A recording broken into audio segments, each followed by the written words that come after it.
Hi guys, this is Sean Aaron again and welcome back to my channel and maligayang pagbabalik po sa channel ko. And in today's video, I wanna share you something, some warnings to those beginners in vlogging just like me, that we shouldn't use the phrases that we shouldn't use to avoid conflict on YouTube.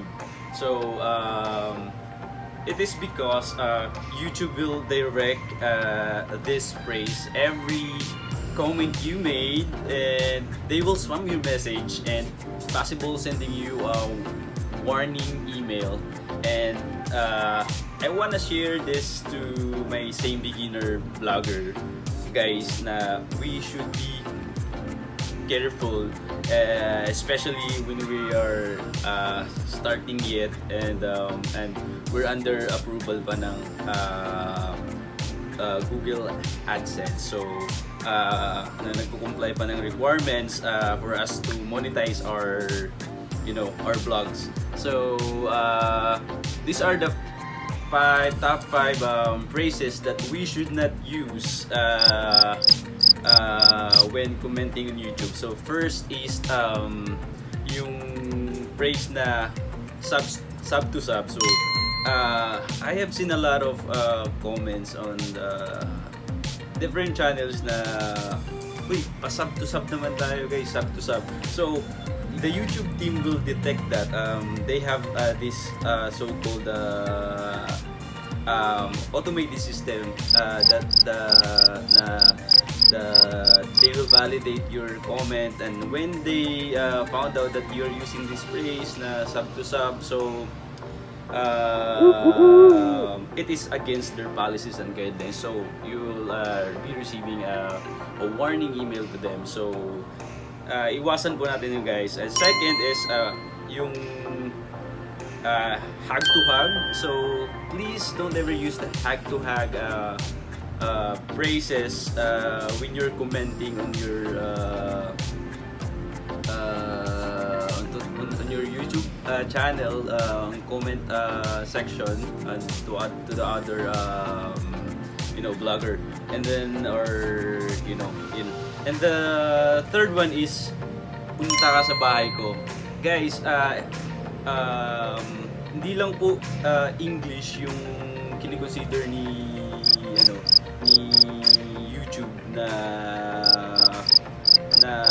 don'ts na mga phrases, but Tagalog na rin ngayon. So yes guys, so ingat sa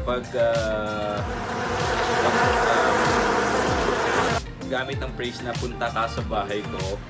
And then the fourth one is subscribe to my channel. This is very common phrases that we could see in every channels, videos, under comment section. So these guys don't use this again, this phrase, because you'll be receiving a warning email. So I know sa mga nakapag-violate na ng mga phrase na to, may nare-receive na warning email. Hope this will serve you guys lesson. So sayang po pag hindi po tayo na-approve sa AdSense. So and the last one is yung sub me back.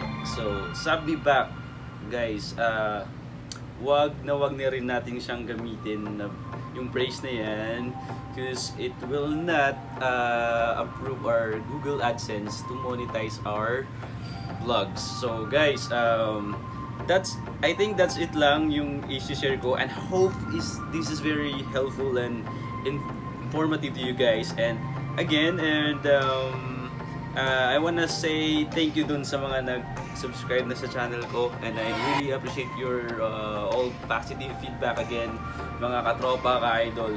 Sana please take note those 5 phrases that you should not use when commenting on the comment section ng YouTube. So the first is, again, just a short recap, is the sub to sub, hug to hug, punta ka sa bahay ko, subscribe to my channel, and sub me back. So ayun guys, so please do take note of that, and para hindi po sayang yung effort natin. And that's it for today, and this is Chan again, and don't forget to share, comment down below guys. Bye bye. Yun na nga guys, mga katropa, mga idol.